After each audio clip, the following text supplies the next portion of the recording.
What's up mga ka-mem? Welcome back ulit sa ating Morimoto Vlog!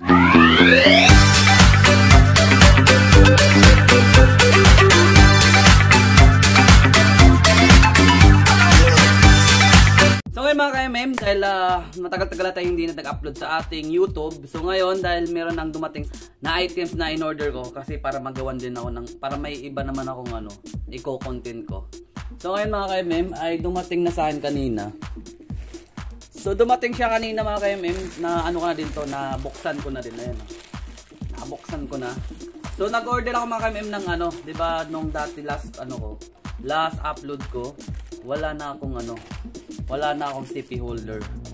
So ngayon meron na, dumating na dumating na siya. Ngayon lang siya, kanina lang dumating. So yun nga lang, mag-unboxing sana ako, kaso nga lang nabuksan ko na siya. So ipakita ko na lang sa inyo, nabukas ko na siya. Ayan mga ka-MM, pero ano siya sira-sira na yung box niya. So in-order ko na brand po ay Motowolf na CP holder. Ay meron siya dito nakalagay na mobile phone holder. Pwede ito sa pang-bike pwede pang-bike, electric bike, pwede din siya. At saka motorcycle. Ayan.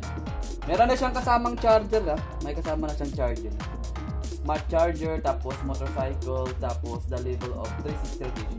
Ayan, 360 rotation na po siya 360 rotation. Kahit anong angle po siya. Tapos ito mga MM ay pack lamp yung style nito. So sa akin is side mirror po siya. So buksan na natin. Yung harap pala, yung likod niya is pack lamp. Tapos yung likod naman ay side mirror. Ayan.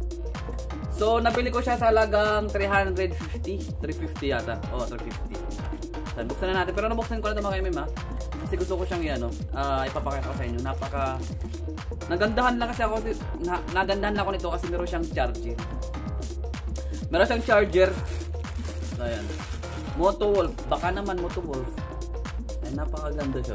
Tapos yung una kong CP holder, dalawa yung adjustable. Dalawa yung ano ba tawag dito? Pang adjust dito sa dito. Ito lang yung Motowolf na to, isa na lang Isa na lang siya. Tapos ang kagandahan nito mga ka-MM, ayun, nag-online selling na tayo. So mga kagandahan nito mga ka-MM, ano tawag nun? Removable siya. Yung charging mo, pwede siyang i-remove removable siya. Tapos sabi daw nung dun sa tinignan ko yung mga nag-YouTube na nag-upload, meron siyang ditong meron siyang switch dito sa loob. Switch.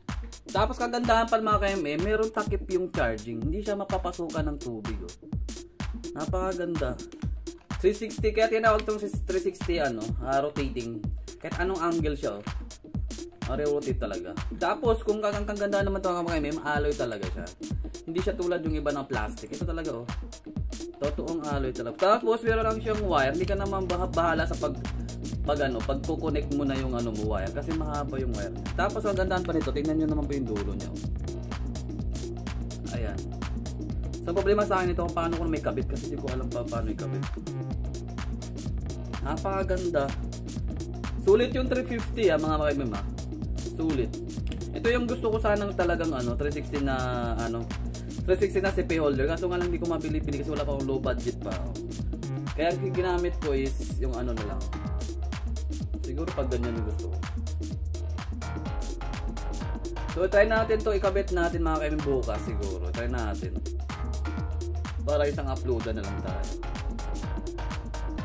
Ayan, tapos hindi ko na din siya ilagay ng bawal na kasi daw bawal na maglagay ng link daw sa mga sa comment section yata o description. Sana maganda siya Pero sa akin mga ka-MM maganda siya. Para sa akin na maganda. Ganyan dapat. Para meron naman akong voltage na voltage ng kuha sa sa mukha ko pag habang nagda-drive. Kasi gusto ko may camera ko sa harap. Ganyan So yun lang mga ka-MM, ay ipinapakita ko lang yung nabili nating sulit na Motowolf na CP holder. Baka naman Motowolf. Ayan, sa halagang 350. Napakasulit siya.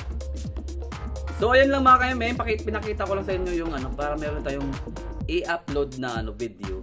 So next vlog na lang papakita ko sa inyo. Kasi hindi ko alam kung pag magma-wire kasi hindi ko marunong magkabit, baka mag short voltage. Short voltage pa. So next vlog na lang magpapasiguro ano na lang ako, magpapakabit nito. Basta ako hindi ako marunong magkabit.